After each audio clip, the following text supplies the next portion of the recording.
Good evening and welcome to The Unvarnished Truth, the show that prohibits partisanship, bans BS, and assaults you mercilessly with the unvarnished truth of life. I'm Swan Dog, also known as David Paul Brennan, and I'm your host for the next 2 hours of aimless rambling. Now, this show is the inaugural show. It's the inaugural edition of The Unvarnished Truth, so things might not go quite as smoothly as you might expect. This is my first effort at a radio show, so please bear with me. And what we're going to do is this show is actually broadcast live from the Fishbowl Radio Network studio in Searcy, Arkansas. And basically, this is a new format of a show. What we're going to do is we're going to talk about various issues in life, social issues, political issues, and we're going to look to get down to the unvarnished truth. What's the real truth? Everything is evidence-based. What we want to do is we want to get emotion out of the way. We want to get politics out of the way. We want to get tradition out of the way and look at what the unvarnished truth of life really is. Now, in our first block tonight, what we're going to do is we're going to talk about something that's been in the news here lately, and that is anthropogenic global warming, also known as climate change. Now, it's very apropos since it's here in Searcy, Arkansas. It's a balmy, like 15 degrees outside. So a lot of people have been talking about this anthropogenic global warming. But they don't call it that anymore. They have to call it climate change because a lot of the experts are starting to realize that we're actually not so much in a warming trend anymore as we are in a cooling trend. So we can't very well call it global warming if things are getting cooler. Now, anthropogenic global warming is just a fancy way of saying it's man-made global warming, that what man does on this planet causes global warming. And if you look at just at the evidence of greenhouse gases and things like that, as far as do they correlate to temperature change and climate change, that we've got a lot of scientists that they agree, that the vast majority of scientists do agree that we have anthropogenic global warming based on what is widely reported now as skewed data. And what I'm going to do is I'm going to bring up a few things that we need to think about as far as this anthropogenic global warming. One of the things I want to draw to your attention is going to be we have throughout history had cycles in our climate. We've had periods of a more, say, temperate climate where it's warmer, and we've also had periods where we've had ice ages. And ironically enough, if you look at the data on greenhouse gases, when we've had an ice age, we've actually had considerably higher levels of greenhouse gases than we have at the current time. So what sense does it really make to say we have this global warming and it's caused by these man-made greenhouse gases when these ice ages in the past have occurred when we have had actually higher levels of greenhouse gases in the atmosphere? That's something that's fairly hard for the scientists to explain. And now there are a lot of scientists that agree that we have anthropogenic global warming, but there's not a consensus. Some do not believe that. Some believe, as I do, that the climate of the Earth depends primarily on multi-decadal oceanic oscillations. What this means is that the oceans have patterns, and they have patterns over many decades. And we go through periods of cooling and periods of warming. If you'll remember in the 70s, some of us are old enough to remember back to the 70s, and others of us just have to actually do a little research and find out what was in the media at the time. Now, in the 70s, especially kind of toward the late 70s, you had people screaming, we've got an ice age coming, an ice age. There is a coming ice age. The world is cooling and we're going to be in an ice age. It was the sky is falling just from a different perspective, from the perspective of it's going to get very, very cold. Well, I'm going to tell you something. We did not have the ice age at the end of the 70s, and we actually entered a warming trend that has lasted a while, and now we're entering a cooling trend. And some of the scientists that support the idea of anthropogenic global warming, they point out that we are entering a cooling phase. This is another multi-decadal phase that is going to be a cooling trend possibly for the next 2 to 3 to 4 decades. What that means is you can't call it global warming anymore, so they use the term climate change. And it really is. It's something that that everybody in the scientific community, they harp on this. We're producing all of these greenhouse gases, and we're causing the planet to get warmer. Well, the planet's not actually getting warmer by very much at all, if any, and it's actually entering a cooling trend. So the focus now, if you'll look, the focus is off of the actual warming, and now the focus for the past year or two has been on polar ice.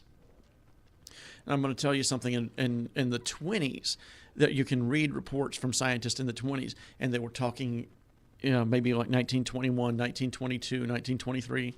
During that time frame, they were talking about how it is, for them, it was very surprising that there was less and less and less polar ice. And they wrote reports, and they're published, and you can find them out there on the internet if you want to do a little research. Now, these scientists were commenting, the polar ice is receding. We have less spread of polar ice than we have had in decades, if not centuries. It's changing the flora and fauna of the polar regions, and basically announcing this recession of polar ice. That was in the 20s. If you'll notice, we have had more polar ice since the 20s.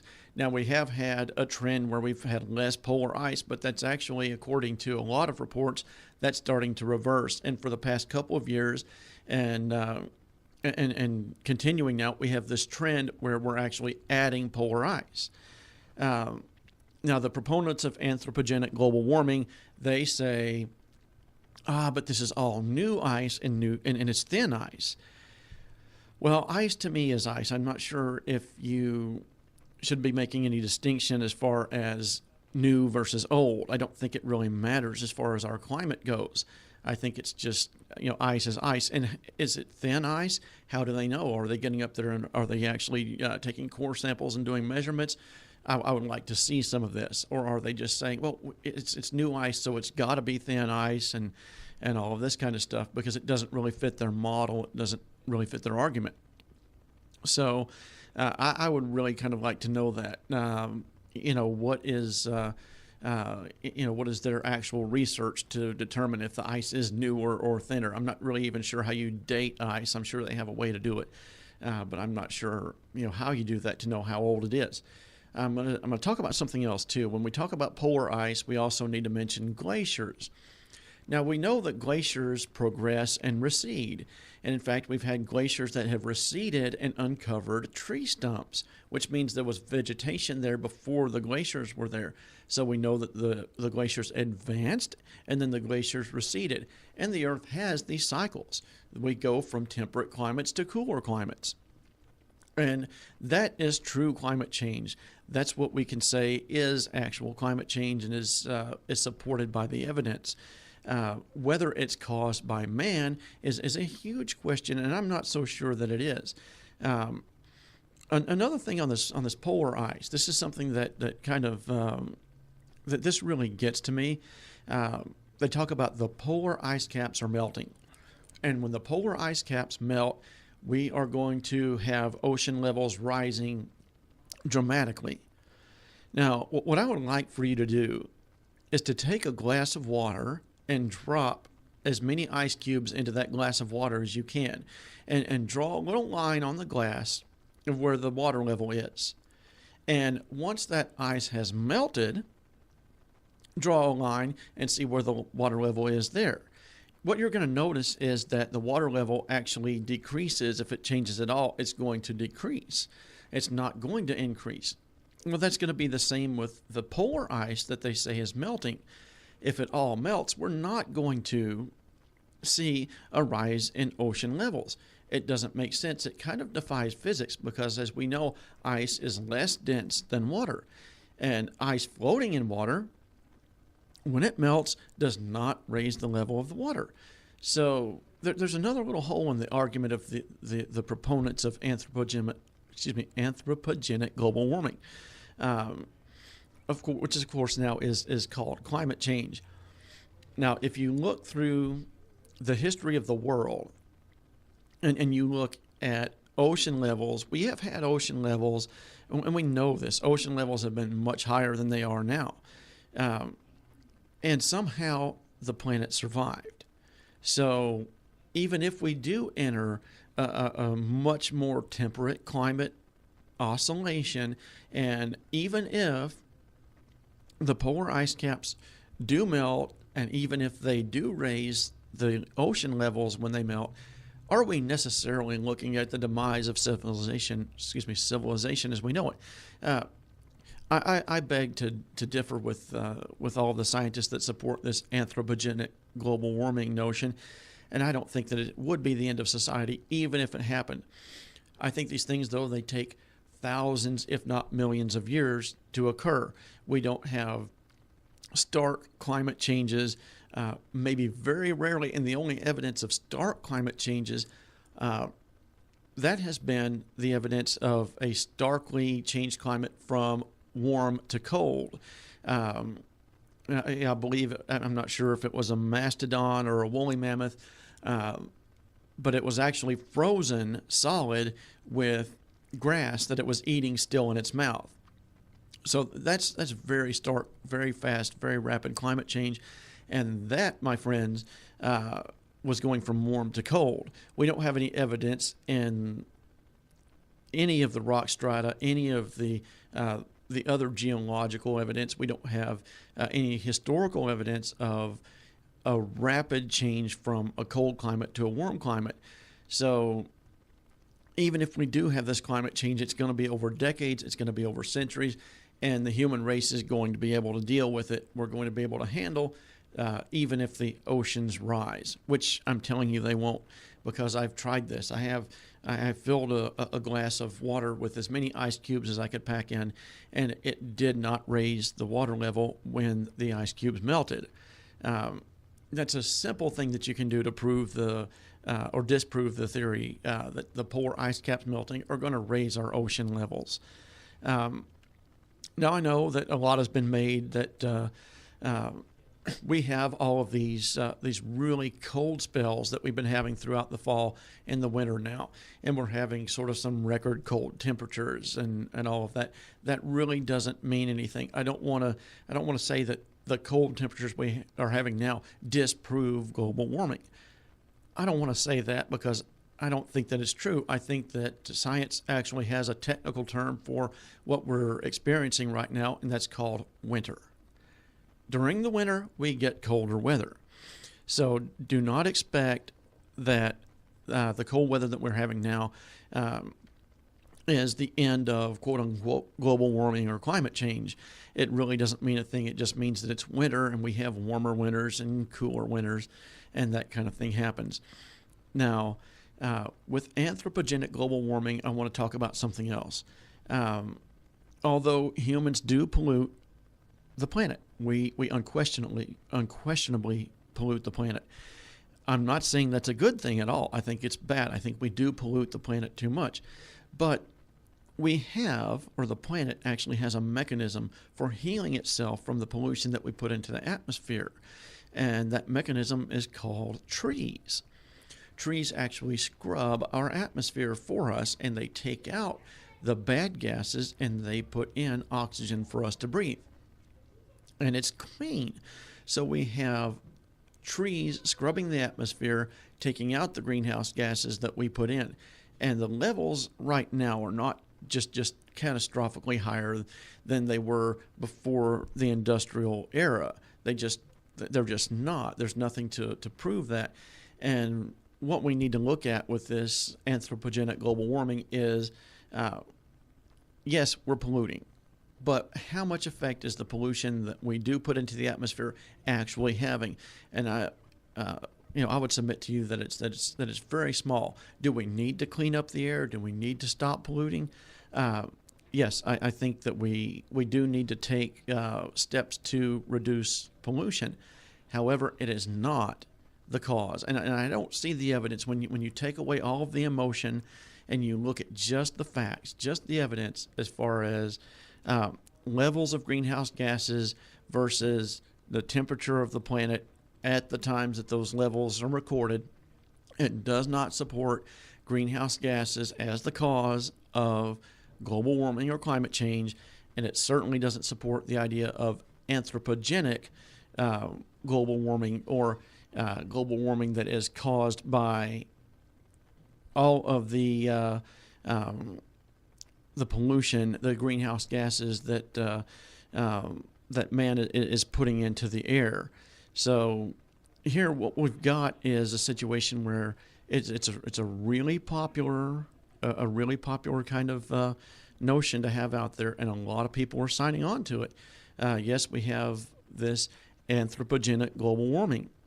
However, I'm going to tell you, I don't buy into it. I don't think you should buy into it. And I think what you should do is the same thing that I do, is do your research, get online, and find out what the real facts are. Don't listen to what somebody tells you just because they're saying it. I think just because they're an expert. Some of these people have agendas. Don't buy into everything that you read at all. Do your own research and find out what's going on for real out there, and then make your decision based on that. We're going to take a little break right now. We're going to play some music, and I'm going to come back and we're going to talk a little bit about greed. We're going to talk about how enough is no longer enough for us anymore. We always have to have more. We're going to talk about earning it, about this cultural sense of entitlement that we have. We're also going to talk about food stamp reform and feeding the hungry, which we definitely need to do. And we're also going to talk about sex and porn. So we are going to head off to a little break here in just a few minutes. And what we're going to do is when we come back, we are going to take up our conversation about greed. And we will see you in just a few minutes.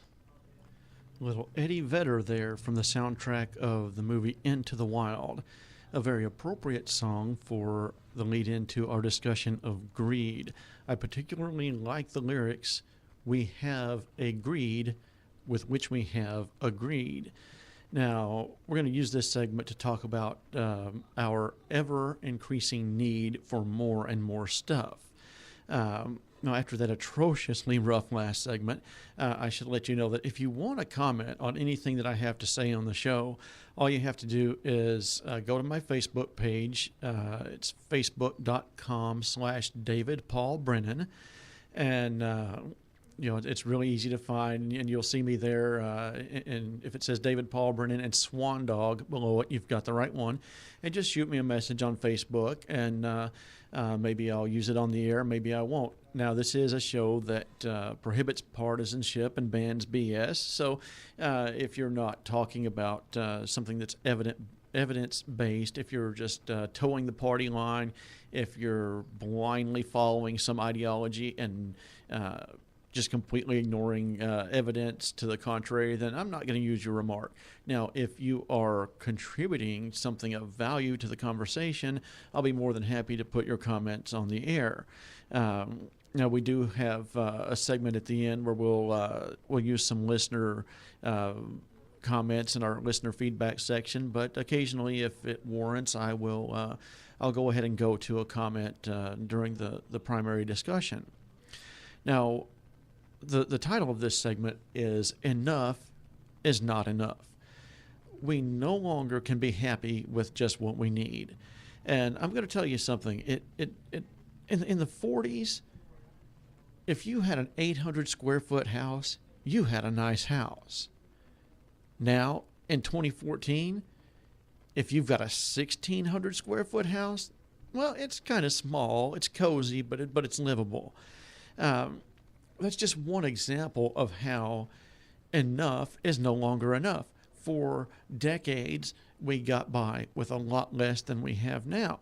Why is it that we have this need for bigger houses, and it's not just houses; it's everything. What we need is not enough. So enough is no longer enough. We have to have more. And what I'm going to tell you is my personal experience with this, and that is, I grew up. I was a child of the '80s. I graduated high school in 1990, and of course, I never had a cell phone. I didn't know anything about the internet, and somehow I managed to survive. I managed to live and become a well-adjusted adult, some would say. So now, just the other day, my cell phone went out on me, and I immediately started to go through cell phone withdrawal symptoms. I couldn't breathe. I had to immediately get to the store and get another cell phone. I couldn't be 30 minutes without it. Now, it's just an example of our ever-increasing need for more and more stuff. And we're talking about cell phones here, by the way. Why don't we talk about what a lot of people do? No, I don't go this far. My cell phone is a straight talk cell phone that I get from Walmart. It's a cheapo phone, but it's a good enough phone for me. Now, what a lot of people do, I see this all the time. What they do is they've got to have the next and the latest phone.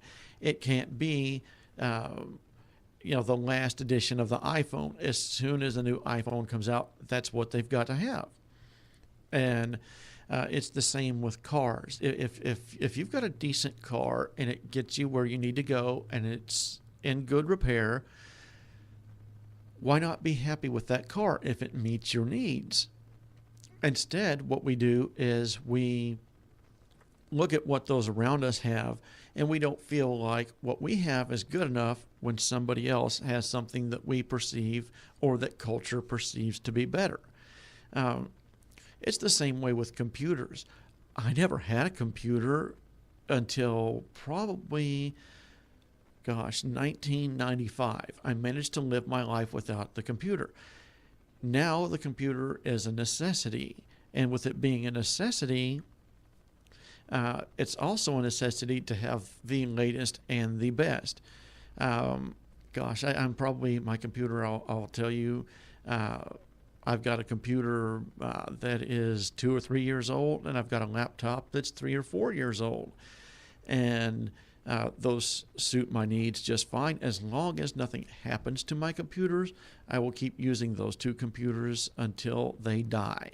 I'm not somebody that has to get out and get the latest and the best and the newest.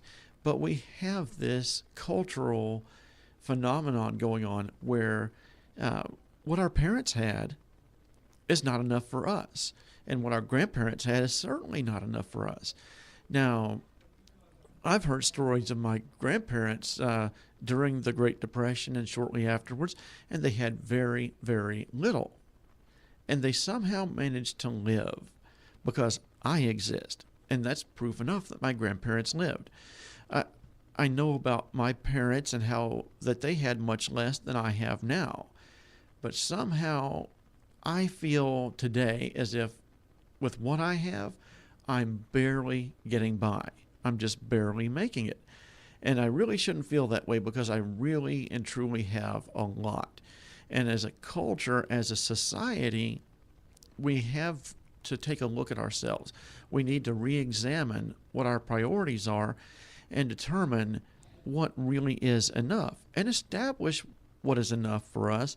And once we meet that, instead of having to have the latest computer, the latest iPhone, the latest tablet. Oh, and this is another thing.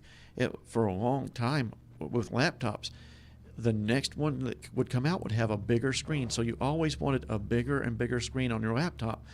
Now it's going the other way, interestingly. It's a smaller and smaller screen. So you want your laptop or your tablet to be smaller and smaller. So everybody's racing to get the next smaller size, and that's kind of interesting. But it's still part of this cultural desire to have more and more stuff. And I do understand that it's commercialism and that that our consumerism actually does create jobs. And I understand that, and I'm not saying that it's an evil thing. But I'm thinking, why don't we just kind of take a look at ourselves and try to determine where we're going to be 2 generations or 3 generations from now? Where are we going to be at? Are we going to be in a situation where a 1,200 or 1,600 or 2,000 square foot house is considered a small house? That we have to drive luxury cars, or everybody has to have the latest and the biggest and the best SUV. Are we going to keep progressing with this, or are we as a society going to start looking at ourselves and saying, well, I think I've got enough? And once you have enough, once you realize that you've got enough and you can be happy with what you have, you'll start looking at other people, and you'll notice that everybody else who's chasing the latest and the best, they're never happy. That's why they always have to chase the latest and the best of everything, because they are never happy with what it is that they have. And the newest and the latest and the best, these are not things that that can make a person happy. Happiness comes from other things in life, such as human relationships, such as from within yourself. So let's determine as a culture what it is that we need, what is enough for us. And what I would suggest is, once we have that level of stuff that we need to make us happy, that we need to get through life, after that, let's stop adding stuff. Let's stop chasing the newest and the best thing. And maybe instead of doing that with our money, we could contribute and maybe, just maybe, help somebody else out. If we're comfortable, if we have what we need, wouldn't it be better if, instead of just continually pursuing things for ourselves, if we actually helped somebody else out who really does not have enough, and for them, enough would be enough? Let's kind of think about that, and we're going to go to break here, and over the break, I'm going to play a nice Etta James song here, and I want people to think about what it is in their life that they could do without, or what it is in their life that they could say, I'm satisfied with this. I don't have to have the next and the best and the newest thing to keep up with the Joneses, and I could use that money then to help somebody else out, and this is the way that I could do it. So while we're at the break, give that some thought, and we'll be back, and we're going to talk about our cultural sense of entitlement. Well, that was a little Hoyt Axton there, a little blast from the past. A great voice he has there, talking about working his fingers to the bone. Now, that's something that a lot of us don't want to do anymore. There's very few people that want to work to get what they have. And this is what I call our cultural sense of entitlement. I'm sure people out there, I'm sure you guys know people in your daily lives. You see people all the time that feel like they are entitled to whatever it is that they have, or whatever it is that they want, or whatever it is that they want to do. Now, recently, we had something in the news about a young man, 16 years old, I believe. He actually ran over some people and he killed them, and he was driving drunk, and his defense was affluenza. Well, I'm rich. I come from a rich family, so I've got this sense of entitlement, and I've never had to really sit back and take a look at what's right and what's wrong, what I should do, what I shouldn't do. Now, I see this a lot. This sense of entitlement, it's pervasive, and I'm not talking about entitlements like politicians are talking about entitlements, or that people think that they're entitled to welfare and things like that. That's not what I'm talking about at all. I think that it's a little bit different situation where people just think they're entitled to whatever, to have it handed to them on a silver platter, or to be able to act the way that they want, or be the way that they want. And I see this a lot as far as driving, just driving around. I see this, and I'm going to tell you what we see on the streets in my town. you've got a lot of people that they don't like to use their turn signals. I know it's this very covert, undercover, secret little stick on the side of your steering column, which you can use to actually let people know which direction you're thinking about going. Now, a lot of people just think that they should be entitled to drive however they wish, to violate the traffic laws, to speed, and to just weave throughout traffic and drive recklessly. And then when they get pulled over, it's not their fault. Whose fault is it? It's the police officer's fault. That's whose fault it is. It's not the fault of the person. It's the fault of the police officer, because they're entitled. And the police officer is simply interfering with their entitlement to their actions. And far be it from you. For instance, I'm going to talk about a little personal episode that happened, and I wish it had happened a little bit differently. But this was just prior to Christmas, and I was shopping at Walmart, and actually I had taken my mother to Walmart, and we were shopping separately. And she was in line at Walmart taking care of her transactions, and she actually had 2 transactions. She needed 2 separate tickets. Well, right in the middle, this gentleman comes up behind the cashier. I say gentleman, that's a very loose term. He comes up to the cashier and he says, "I need a gift card with X number of dollars on it." Well, he just thinks that he's entitled, because he wants it, to cut in line to have the cashier issue him a gift card with $80 on it, and nobody should say anything about it because he's entitled. Well, I wish I had been there in that line with my mother at that time, because although she didn't say anything to that man, I would have pointed him to the end of the line. That's something that I'm not going to put up with, and that's somebody feeling like they're entitled to put themselves ahead of everybody else and to inconvenience everybody else just so they can have what they want when they want it. That's just one example.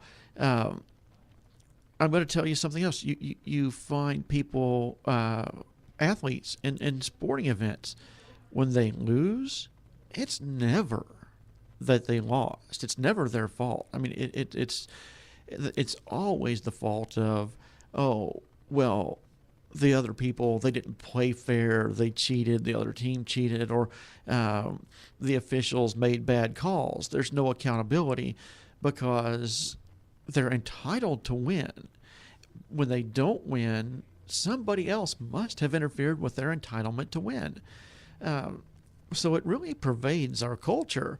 And it's an entitlement also to things. Everybody thinks nowadays, and this kind of ties into our last segment as well, but nowadays everybody thinks they're entitled to a car, a TV, a cell phone, a computer with internet. These are things that they're just entitled to. And a lot of them probably would say, hey, I think the government should provide me with these things. Most often they don't think that way. They think their parents should provide them with these things. And I don't think that that's appropriate either. I think that, maybe we should actually get out and earn the things that we have. Now, I do recognize there are people with disabilities who can't do that, and we should be supporting those people. And somebody probably should make sure that these people have the necessities of life and maybe a few comforts of life as well, so that they can have a good quality in life, because they're not able to get out and do it on their own. For those people, I support entitlements as far as political entitlements, welfare, and things like that.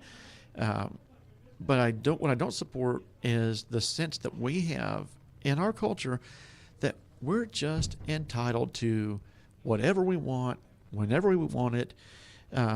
We can, just act the way we want. We can put ourselves ahead of whoever we want because we're entitled. We don't have to sit here and take a back seat to anybody else. We can simply live our lives the way that we want without regard to anybody else. Now, I think that's probably going to be part of the downfall of our culture and the downfall of the United States, the downfall possibly of civilization as we know it. Part of that downfall or part of the cause of that downfall is going to be this sense of entitlement. And when we have this sense of entitlement, we are not able to deal effectively with situations where we don't get what we want. And in those instances, we end up usually trying to take it from somebody else, or or it results in personality disorders, neurosis, psychosis, things like that, because we're brought up to believe we are entitled. And when we find out that these things are not free and we have to work for them, we have to fight for them, a lot of people just can't handle that. Now, don't go, putting me to the test and taking away my cell phone. I wouldn't be able to handle that very well because, actually, I work for my cell phone. So it's not an entitlement. It's not something that I'm entitled to. The things that I have in life, whatever that I see that I want, that's in addition to what I need. I do what's necessary as far as working to get that. I don't expect the handouts, and I don't expect that everybody just gives me everything that I need. I have a vehicle, I have a cell phone, I have a home, but this is going to kind of tie into home size too. Just a little personal note here. I don't have a mansion. Not by a long shot. I live in a very minimalist cabin. It's 280 square feet. A lot of people's living rooms are, are bigger. I have enough. I have everything that I need. I'm not going without anything that I need. Not at all. I have enough. I don't feel like that I'm entitled to a bigger house. I don't feel like that I'm entitled to fancier things, larger TVs and things like that. No, I don't feel like I'm entitled to things. I just feel like if I can earn them, then I can have them, and I shouldn't feel ashamed of earning them. But let's kind of think about it a little bit. How many of you out there know somebody that it just really grates on you the way that they feel like everything should just be handed to them, that their life should be snowplowed for them, and that they deserve, that they're entitled to smooth sailing, to not really have to compete for anything, to not have to really score well on that test to get the good grade, that they don't have to do that, they don't have to actually to strive and work hard for the promotion or for the raise. They just think that they should have it because they're entitled, or that they should have what you have and you should not, because they have this sense of entitlement. If you know about anybody like that, do send me an email, give me some examples. I'd kind of like to talk about it at a later date on the show. We actually are going to revisit a lot of these topics. We're not going to just address them once on the show and then be done with it. A lot of these topics are things that we will keep coming back to because they're going to have continued relevance for us. So I want everybody over this little break, I want you to be thinking kind of about how maybe in your life you have had a sense of entitlement and how that might look to other people. Because I'm sure you know people that have that sense and you think poorly of them. Well, kind of examine yourself like I have and like I continue to do, and look inside yourself, look at yourself, try to be maybe on the outside looking in and say, gosh, I have had this sense of entitlement and it really looks bad on me. It's not good character. And, I think it would be best for me if I maybe changed, and instead of me feeling like I'm entitled, see what I can do to help other people, or see what I can do to just be a person who subsists on what I have and on what is enough, and not have to be thinking that, I'm entitled to live a certain lifestyle. we need to kind of stop thinking about that, and that's where we'll come in with welfare reform, welfare reform, and entitlement reform later on, and we'll discuss some of those things, and you'll be surprised where I come down on that. But for now, we are going to head off to a break, and when we come back, we are going to talk about entitlement reform as far as the SNAP program or food stamps goes. So just think about that over the break, and we'll be back in a few minutes. Okay, we're back after a little firehouse there, and we're going to talk about food stamp reform, or more correctly, reform of the SNAP program. It used to be food stamps, now it's SNAP. SNAP, Supplemental Nutritional Assistance Program. That right there tells you that the program is not designed to meet all of the nutritional needs of the poor. It's just a supplement. Now, I know a lot of you are familiar with food stamps. A lot of listeners may actually be using food stamps, and I'm not one that's going to be down on somebody who's using food stamps. I've had times in my life when I've had to use food stamps, and I just can't get used to calling it SNAP. So I'm going to refer to it as food stamps here. Now, the food stamp program or SNAP program is a necessary program. People need to eat. I'm going to tell you that. We need to be feeding the families that can't afford to feed themselves.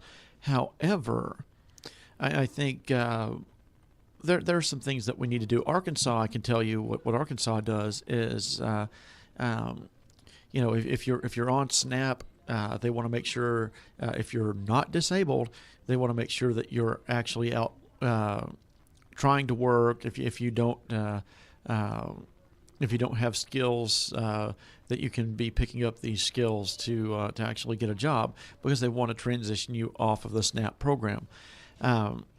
But what I'm talking about really is reform of the program, just a more radical reform than anybody else is coming up with. And a lot of this is in response to recent reports that we've seen in the news. I believe it was Florida that was requiring drug testing for their SNAP recipients.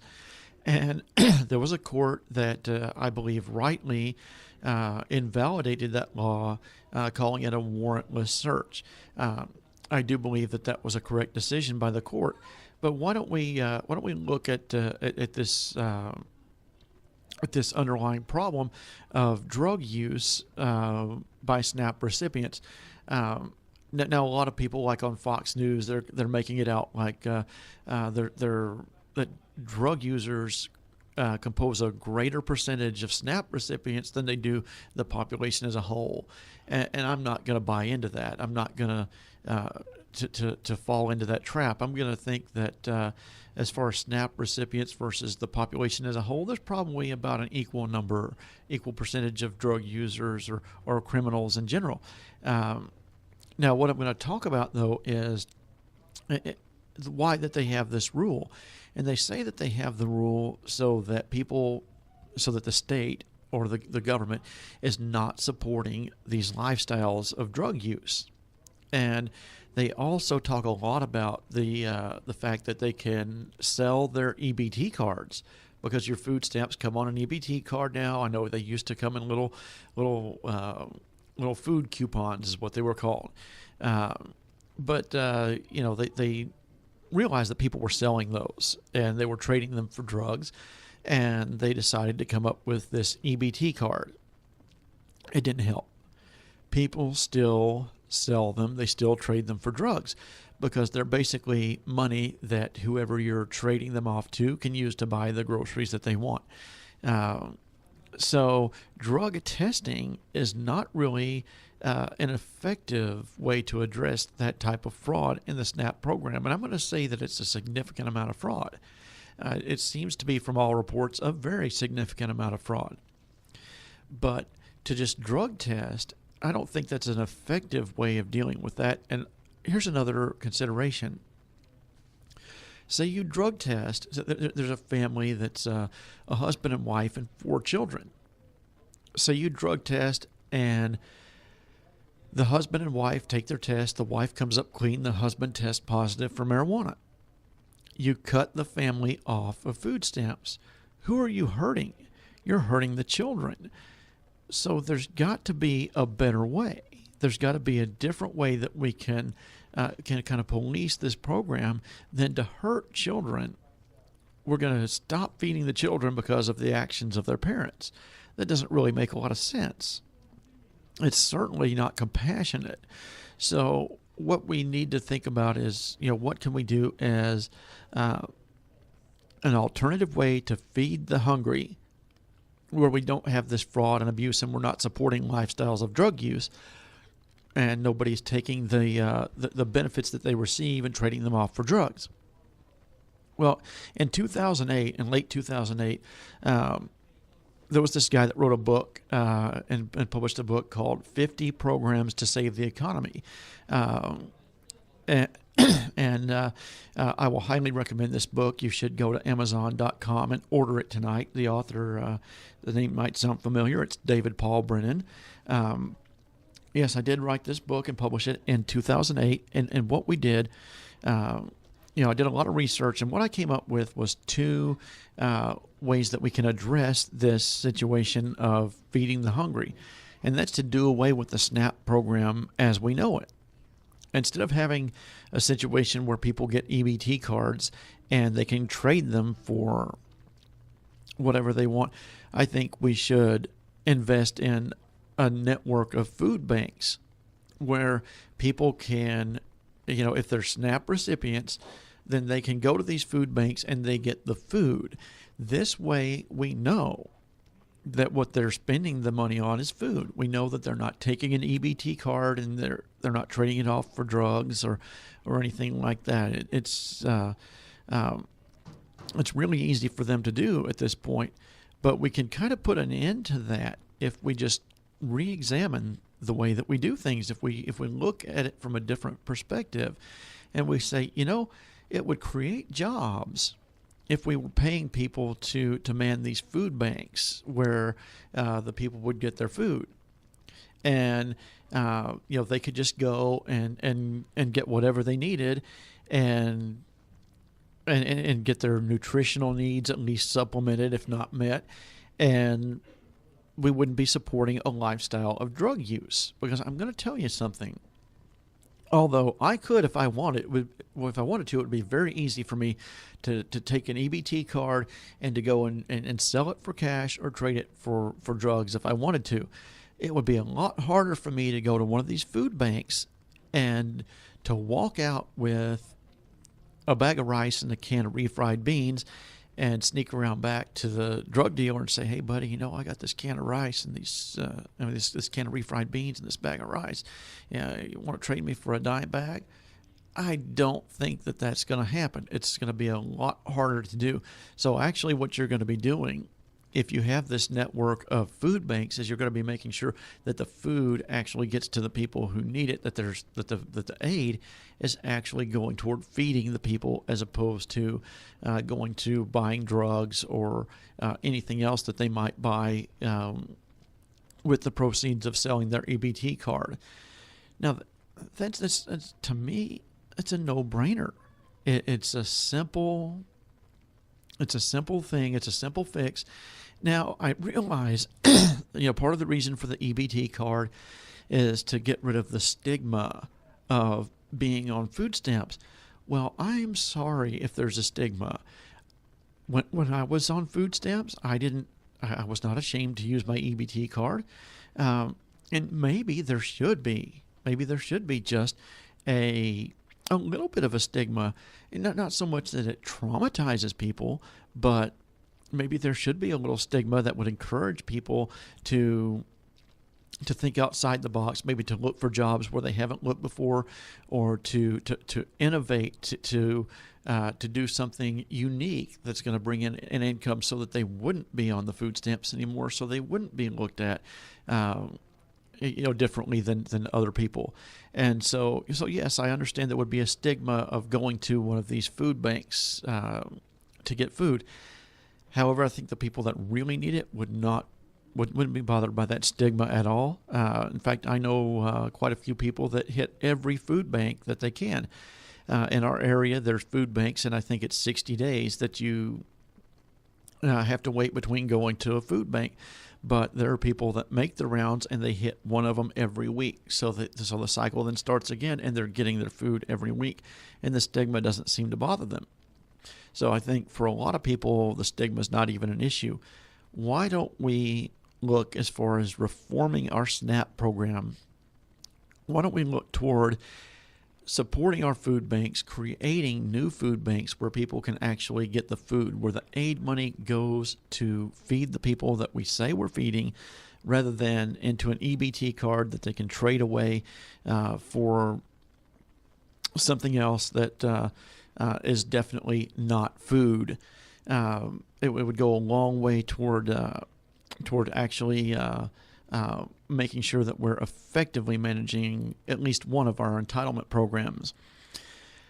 Now, kind of think on that for a little while and send me any comments that you have. What I'm going to do is we're going to take another little break, and then we're going to come back and we are going to talk about sex and porn. So, just get ready, and we'll be back in a few minutes. All right, we're back after some Evanescence, probably the most talented female vocalist that has ever graced this planet, leading up Evanescence there, and a great group that started out in Little Rock, Arkansas.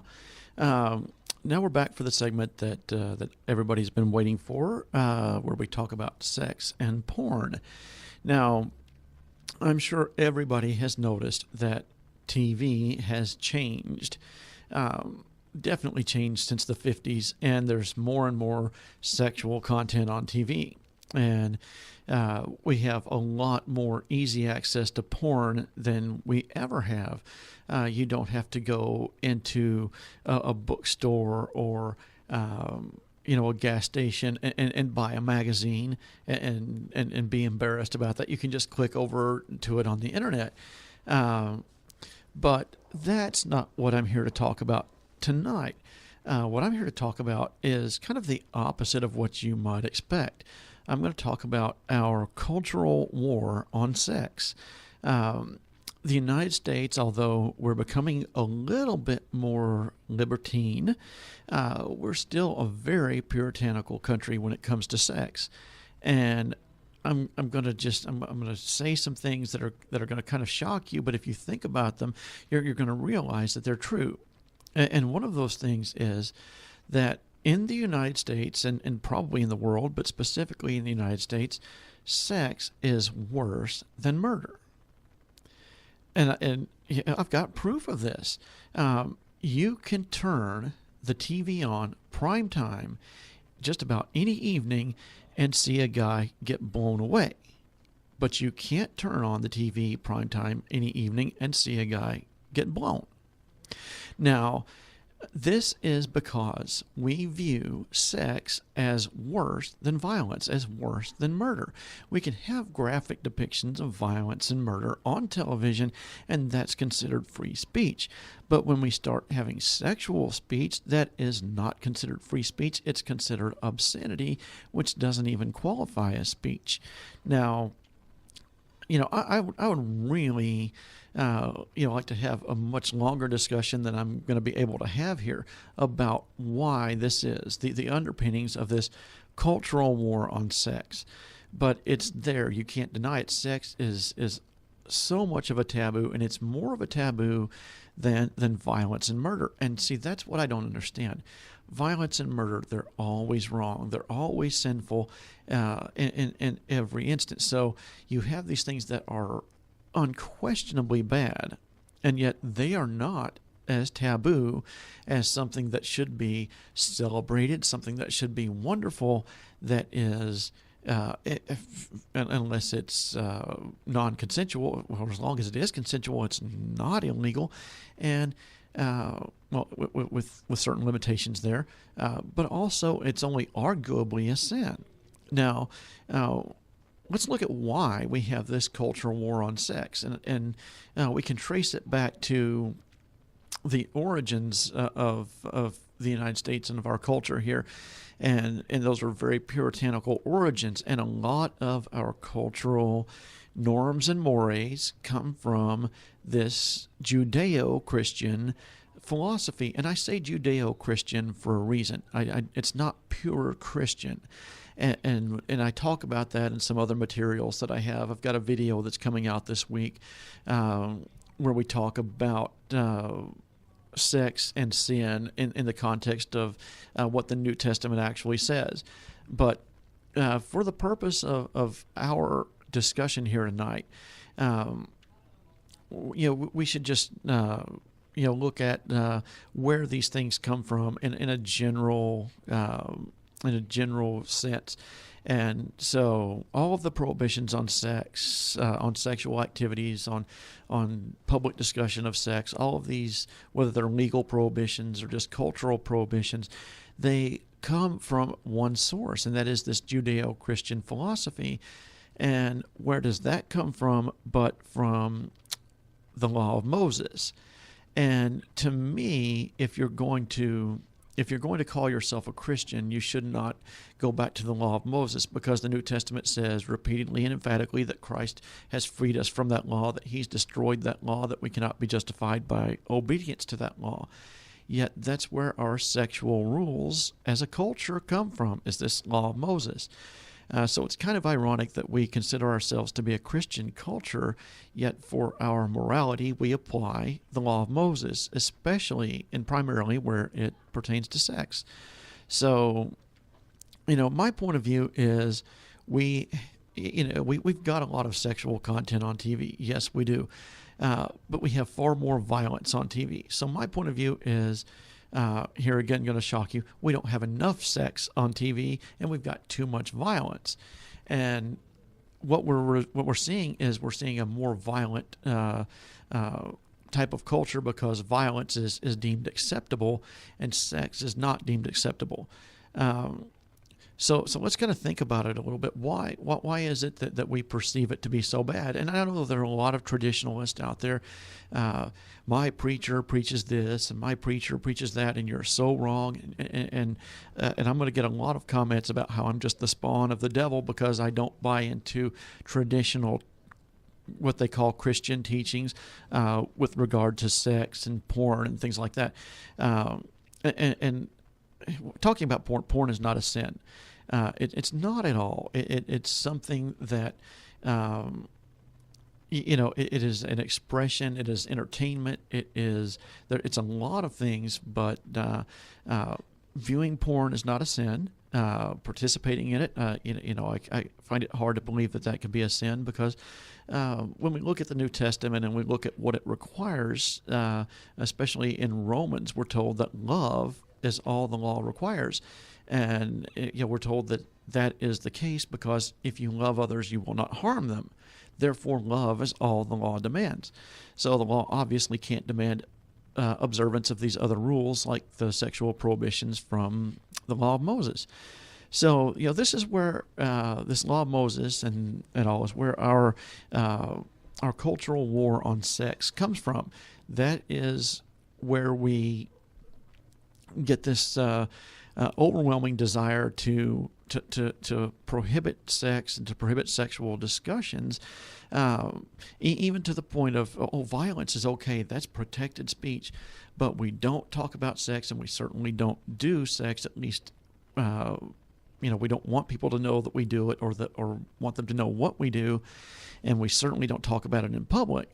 And this is just part of an overly puritanical culture, even as libertine as we have become relative to when this country started.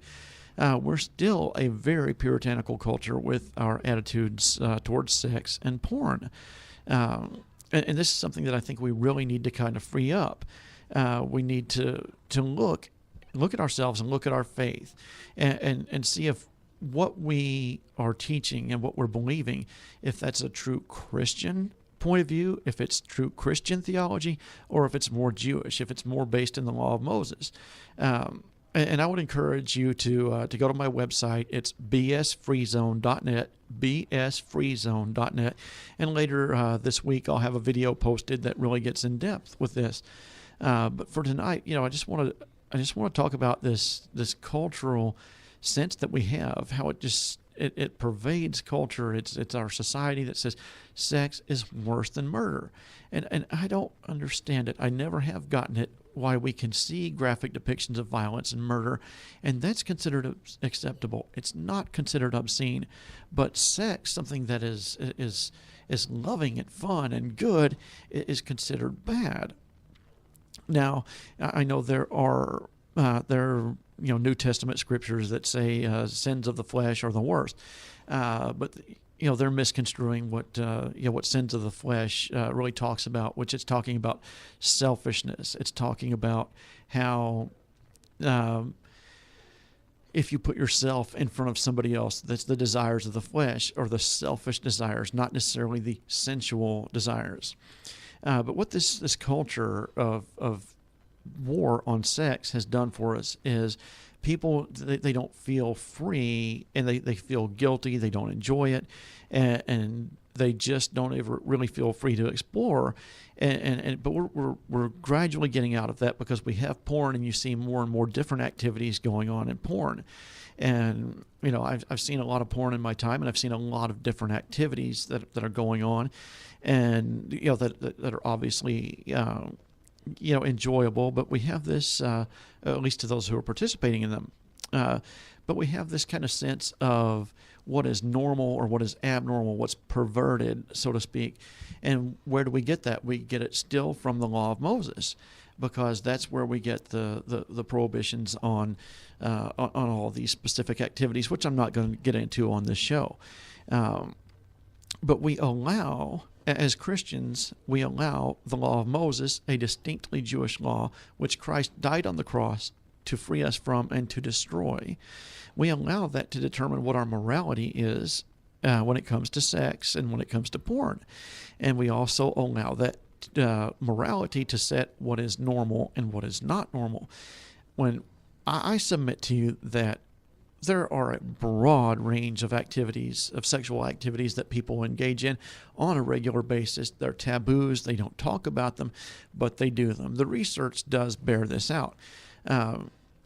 But we label certain things as that's abnormal, that's unnatural, that's perverted, based solely and completely on prohibitions in a law that the man we claim as our Savior died to free us from.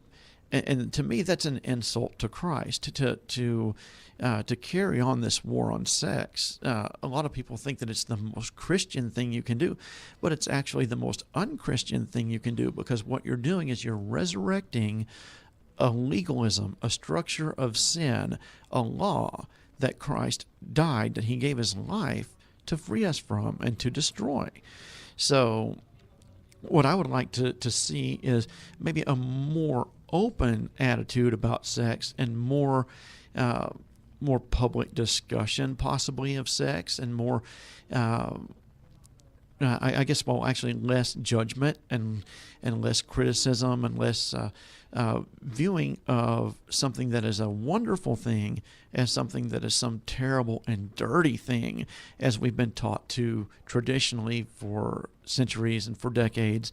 I'm very happy that we're coming to a point in the United States where there is more free discussion of this issue, and there is more availability of porn, and people can become enlightened, and they can find out that tradition, that what Christian tradition teaches us, really it has nothing to do with reality. It has to do with the suppression of these desires, and the suppression of reality, and the denial, actually, of reality.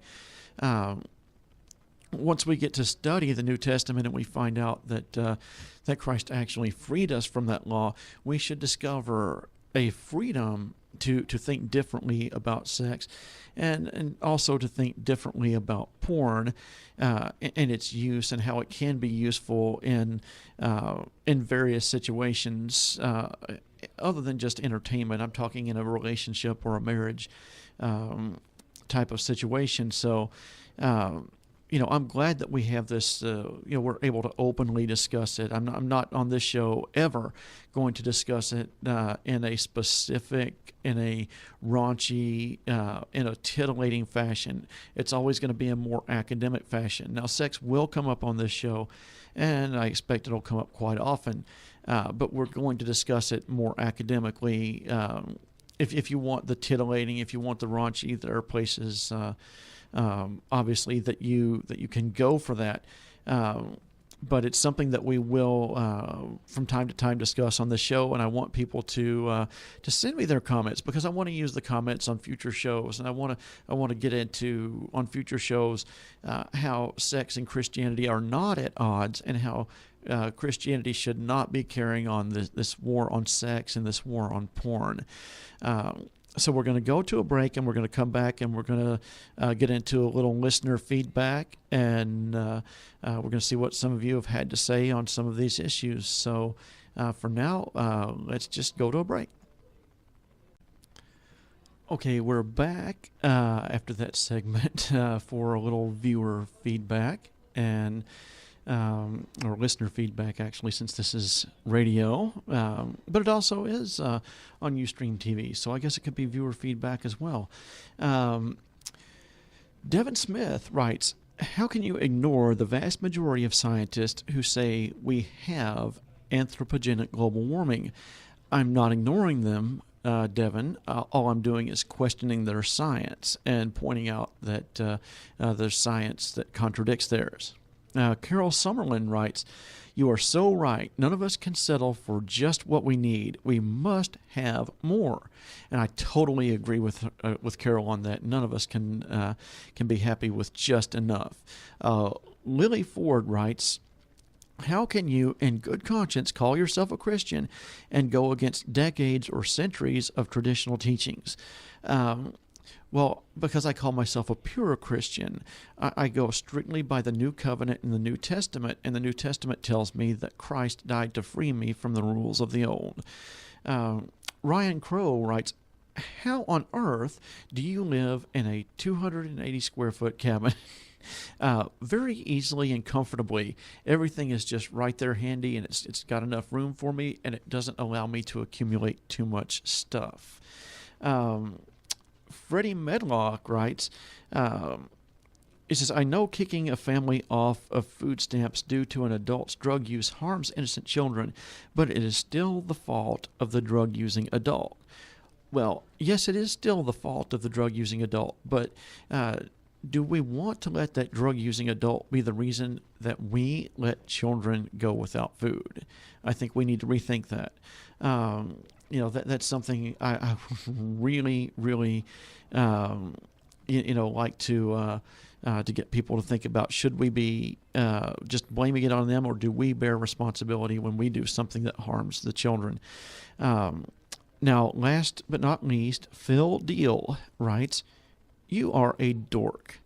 Well, I agree with you, Phil, but that really doesn't add anything to the conversation here. It's not a real evidence-based contribution to our discussion, although you are 100% correct. Now, it looks like we are getting close to the end of our time here, so what I'm going to do is sign off for the night. I'm going to tell you go to bsfreezone.net and check my website out. But for now, I know it hurts to say goodbye, but it's time for me to fly.